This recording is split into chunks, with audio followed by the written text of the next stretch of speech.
샬롬 류 선생의 구속사 천국열차 유도순 목사님의 신구약 성경 파노라마를 낭독하는 시간입니다. 지금은 마태복음 파노라마 7장입니다.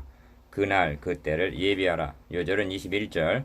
나더러 주여 주여 하는 자마다 천국에 들어갈 것이 아니요 다만 하늘에 계신 내 아버지의 뜻대로 행하는 자라야 들어가리라.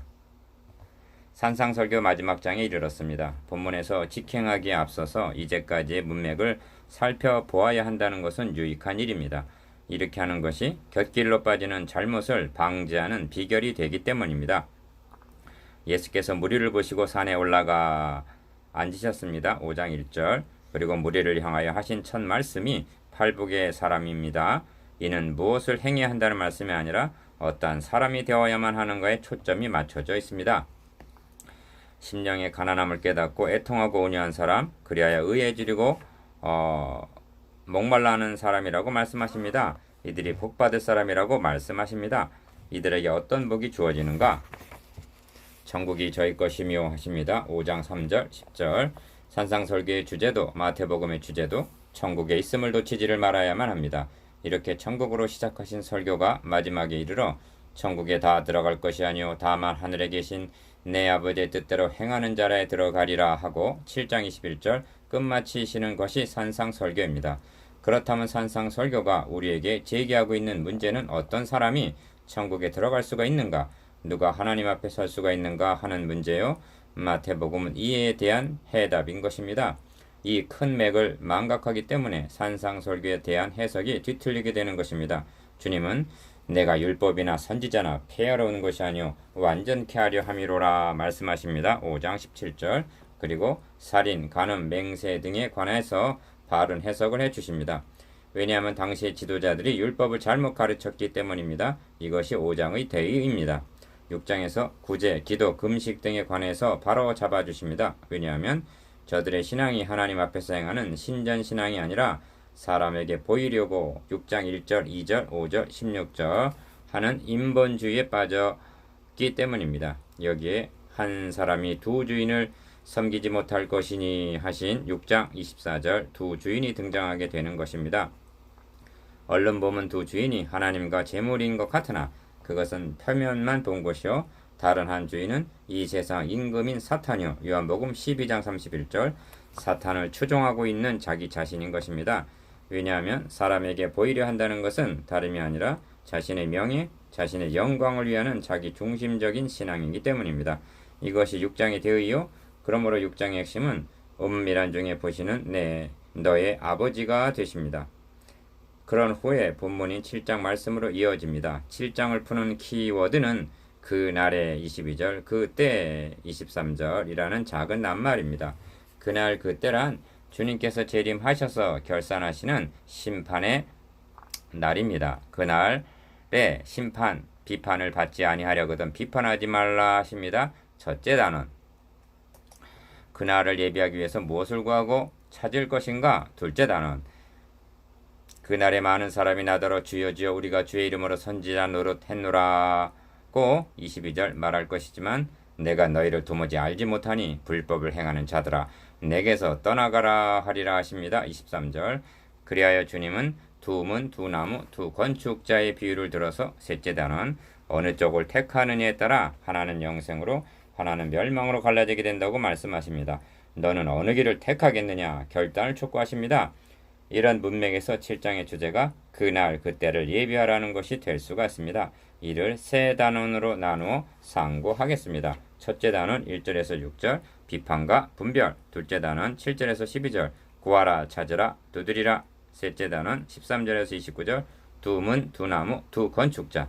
첫째 단원 1절에서 6절 비판과 분열, 비판을 받지 아니하려거든 비판하지 말라 1절 1.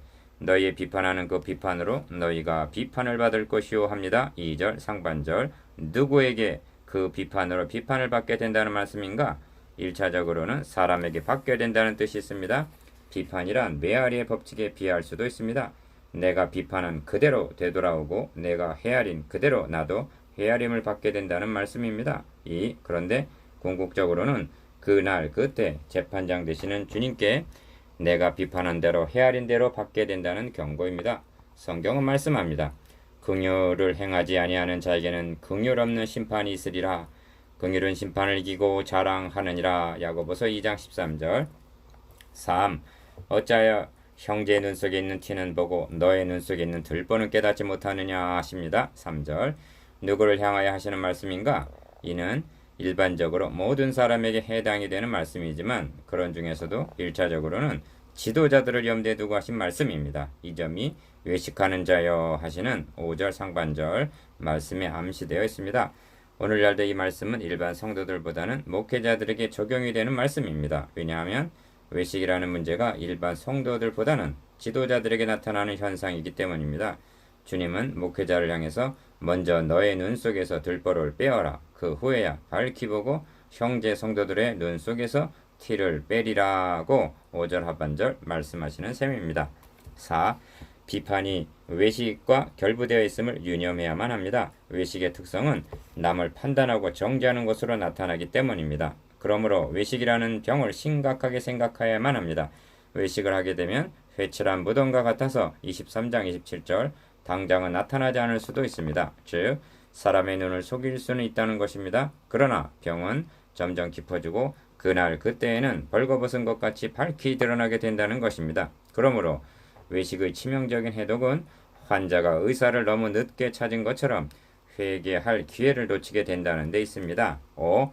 그렇다면 어째서 외식하게 되는가? 첫째는 기억, 팔복의 사람이 아니기 때문입니다. 즉 심령의 가난함도 애통도 의에 지르고 목마름도 모르기 때문입니다. 왜 모르게 되는가? 니은 율법으로는 죄를 깨달음이니라 하신 로마서 3장 21절의 율법을 곡해함으로 자신의 행위로는 구원을 얻을 수 없는 죄인임을 깨닫지 못했기 때문입니다. 그리하여 이것은 내가 어려서부터 다 지켰나이다. 누가복음 18장 21절 율법의 의로는 흠이 없는 자로라 하고 빌립보 3장 6절 자부한다면 그것은 해칠한 무덤이요 가망이 없는 것입니다. 오라 나는 공고한 사람이로다. 죄인 중에 내가 괴손이라 하고 애통하며 깨어진 자에게는 외식이란 있을 수가 없는 것입니다. 외식과 비판 1. 거룩한 것을 개에게 주지 말며 너희 진주를 돼지 앞에 던지지 말라 하십니다. 6절 상반절 주님의 말씀에는 균형과 조화가 있습니다. 개와 돼지가 누구를 가리킴인가? 이는 짐승이 아니라 사람임은 말할 것도 없습니다. 그렇다면 사람을 개나 돼지로 비유해서 말한 것은 비판하는 것이 아닌가? 비판하지 말라 하신 주님은 그 자리에서 비판을 하고 있지 아니한가? 여기에 균형과 조화가 있습니다. 이 비판하지 말라 하신 말씀만을 보고 이것도 좋고 저것도 좋다 하고 뼈없는 해파리 같은 사람들이 있습니다. 부정적인 말을 하지 말고 긍정적인 말만 하라. 은혜로 하라고 말합니다. 그리하여 교회 내에서도 바른 말을 하면 비판적인 사람 취급을 당합니다. 주님이 말씀하신 것은 그런 뜻이 아닙니다. 비판하지 말라 하신 것은 형제의 눈 속에 있는 티입니다. 이는 아디아포라에 속하는 즉 하찮은 윤리적인 문제라 할 수가 있습니다. 3. 그런데 개나 돼지에게 주지 말라 하신 것은 거룩한 것 진주입니다. 6절 이는 사활이 걸려있는 교리적인 문제 즉 복음 진리를 의미합니다. 저희가 그것을 발로 밟고 돌이켜 너희를 찢어 상할까 염려하라 하시는 것을 보면 6절 하반절 개와 돼지에 비유하신 사람이 권세가 있는 지도 계급임이 암시되어 있습니다. 다른 것은 다 참고 양보할 수가 있어도 이 진리만은 타협할 수가 없다는 것입니다. 그 점을 바울에게서 보는 바입니다. 기둥 같은 베드로를 대면하여 책망했습니다. 다른 복음을 전하면 저주를 받을지어다 하는 극단적인 말까지 합니다. 이는 사소한 문제, 윤리적인 문제가 아닙니다. 사활이 걸려있는 문제, 복음을 보수하느냐 여부가 달려있기 때문입니다. 4. 그러므로 비판과 분별은 전혀 다른 것입니다. 비판이란 자기를 의롭다 믿고 다른 사람을 멸시하는 자, 그리하여 기도하러 올라가서는 자기 자랑만을 들어놓고 이 세리와도 같지 아니함을 감사하나이다 하는 누가복음 18장 9절에서 12절 바리새인과 같은 것을 의미합니다. 그러나 분별은 너가 진리의 말씀을 옳게 분별하며 부끄러울 것이 없는 일꾼으로 인정된 자로 자신을 하나님 앞에 드리기를 힘쓰라. 디모데후서 2장 15절 라고 하신 것을 가리킵니다. 둘째 단원 7절에서 12절 구하라 찾으라 문을 두드리라. 구하라 그러면 너에게 주실 것이요 찾으라 그러면 찾을 것이요 문을 두드리라 그러면 너에게 열릴 것이니. 7절 1. 주님은 구하라 찾으라 문을 두드리라 하십니다. 오늘날 한국 강단에서는 이 말씀을 문맥에서 뽑아내어 거두절미하고 무엇이나 구하기만 하면 주신다는 의미로 해석하는 것을 흔히 볼 수가 있습니다. 주실 때까지 구하라, 열릴 때까지 두드리라고 강조합니다. 이 말을 믿고 성도들은 사업 잘 되기를 구하고 병 낫기를 구하고 소원 성취하기를 때를 쓰듯 구하는 것입니다. 과연 기도란 그런 것일까요? 주님은 본문을 그런 의미로 말씀하신 것일까요? 아닙니다. 이러한 해석은 주님의 의도와는 너무나 동떨어진 인본주의적인 곡해임을 이내 알게 됩니다. 이 주님께서는 바로 앞장에서 그러므로 염려하여 이르기를 무엇을 먹을까 무엇을 마실까 무엇을 입을까 하지 말라. 이는 다 이방인들이 구하는 것이라. 너희 천부께서 이 모든 것이 너에게 있어야 할 줄을 아시느니라 하고 말씀하셨습니다. 6장 31절. 그리고 이들을 가리켜 믿음이 적은 자들이라고 하셨습니다. 그런데 조금 후에 이런 것들을 구하라 찾으라 문을 두드리라고 말씀하신단 말인가? 주님을 건망증이 심한 분으로 만들지 마시기 바랍니다. 주님께서는 너희는 먼저 그의 나라와 그의 의를 구하라 하셨습니다. 3. 이런 맥락에서 볼 때 본문은 그의 나라와 그의 의를 구하고 찾고 두드리라는 뜻이 되는 것입니다. 그러므로 구하라는 주제가 기도인 것 같지만 아닙니다. 만일 끈질긴 기도, 불태진의 기도를 말씀하심이라면 또 너희가 기도할 때 하신 6장 5절 부분에서 말씀하셨을 것입니다. 그렇다면 구하라 찾으라 문을 두드리라 하신 주제가 무엇인가? 이 말씀이 놓여있는 위치가 어딘가를 유념해야만 합니다. 산상설교의 결론 부분에 와서 하신 말씀입니다. 여러분이 주님의 산상설교, 즉 형제에게 노하는 자마다 심판을 받게 되고 음력을 품는 자마다 마음에 이미 간음하였느니라. 만일 너의 오른 눈이 너로 실족케 하거든 내버리라. 너의 오른편 뺨을 치거든 왼편도 돌려대며 너희 원수를 사랑하며 그러므로 하늘에 계신 너희 아버지의 온전하신과 같이 너희도 온전하라는 설교를 듣게 되었다면 어떤 마음이 들었겠습니까? 하나님의 자녀라면 마땅히 이런 삶을 살아야 함을 인정하면서도 좌절감에 빠지게 될 것입니다. 왜 그렇습니까? 자신의 노력으로는 불가능함을 알기 때문입니다. 4. 이를 아시기에 주님은 구하라 그러면 주실 것이요 찾으라 그러면 찾을 것이요 문을 두드리라 그러면 너희에게 열릴 것이냐고 답을 제시하시는 것입니다. 그 해답이 무엇인가? 누가복음에 나오는 병행 구절에서는 너희가 악할지라도 좋은 것을 자식에게 줄 줄 알거든 하물며 너희 천부께서 구하는 자에게 성령을 주시지 않겠느냐 하신 성령입니다. 누가복음 11장 13절. 5. 구하라 찾으라 문을 두드리라는 말씀은 주님이 처음 하신 말씀이 아닙니다. 모든 선지자들이 끊임없이 부르짖는 말씀입니다. 이는 하나님 존전에서 추방당한 인류에게 향하신 신구약 성경의 일관된 촉구입니다. 하나님과 분리된 상태에 놓여있는 그들이 무엇을 구해야만 하겠습니까? 무엇을 찾아야만 하겠습니까? 생각해 보십시오. 애굽에서 이스라엘 자손은 고역으로 인하여 탄식하며 부르짖었습니다. 출애굽기 2장 23절. 다니엘은 바벨론에서 주여 들으소서 주여 용서하소서 주여 들으시고 행하소서 하고 부르짖었습니다. 다니엘 9장 19절. 저들이 무엇을 구했습니까? 무엇을 먹을까 무엇을 마실까 무엇을 입을까 하는 문제입니다. 우리는 애굽의 바로보다 바벨론의 느부갓네살보다 로마의 네로보다 더한 사탄이 두루 다니며 삼키려고 하고 있음을 인식해야만 합니다. 이후 성경은 말씀합니다. 그러나 너가 거기서 너희 하나님 여호와를 구하게 되리니 만일 마음을 다하고 성품을 다하여 그를 구하면 만나리라. 신명기 4장 29절. 내 말을 들으라. 너희가 여호와와 함께하면 여호와께서 너희와 함께 하실지라. 너희가 만일 저를 찾으면 저가 너희 만난 바 되시려니와 너희가 만일 저를 버리면 저도 너희를 버리시리라. 이스라엘에 참신이 없고 가르치는 제사장도 없고 율법도 없는 지가 이제 오래였으니 그 환난 때 이스라엘 하나님 여호와께서 돌아가서 찾음에 저가 그들의 만난 바가 되셨나니. 역대하 15장 2절에서 4절. 아시겠습니까? 주님은 이 본질적인 문제를 구하라 찾으라 말씀하셨던 것입니다. 무엇을 구할 것인가? 1. 이 주제를 구속사란 맥락에서 고찰해 볼 필요가 있습니다. 가장 중요한 문제가 하나님의 언약입니다. 언약이 주어지지 않는 시대는 없습니다. 만일 언약을 세워주시지 않는다면 어떻게 되는가? 기도만이 아니라 믿음도 없고 하나님과의 관계도 성립이 될 수가 없는 절망 상태가 됩니다. 그러므로 믿음은 언약을 믿는 것이요 기도란 언약을 붙잡고 이루어 주시기를 구함입니다. 애굽의 노예가 된 이스라엘 백성들은 하나님께서 아브라함에게 세워주신 언약을 붙잡고 부르짖었습니다. 다니엘도 예레미야로 하신 약속을 붙잡고 부르짖었습니다. 오순절에 120명 제자들은 주님의 약속을 붙잡고 기도했습니다. 하나님은 말씀하십니다. 나 여호와가 말하였으니 이루오리라. 나 주 여호와가 말하노라. 그래도 이스라엘 족속이 이와 같이 자기들에게 이루어지기를 내게 구하여야 할지라. 에스겔 36장 36절에서 37절. 하나님 약속하신 바를 이루어 주십니다. 그러면 우리는 수수방관할 것인가? 그래도 이루어 주시기를 구하여 하리라 하십니다. 이 구약 성경에 나타난 하나님의 언약이 무엇입니까? 두 가지로 요약이 됩니다. 첫째는 메시아 그리스도를 보내주시겠다는 것이고, 둘째는 성령을 보내주시겠다는 언약입니다. 이제 약속하신 대로 그리스도가 오신 것입니다.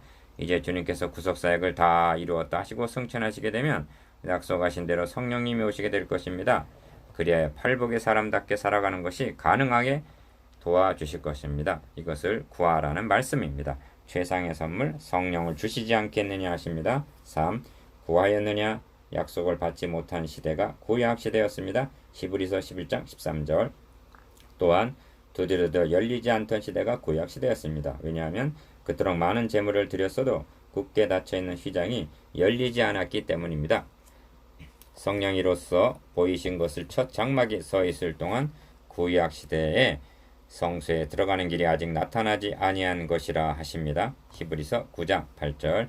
이를 열어 주시려 오신 분에게 구하라 주실 것이요 찾으라 찾을 것이요 문을 두드리라 그러면 너에게 열릴 것이니 하고 말씀하시는 것입니다.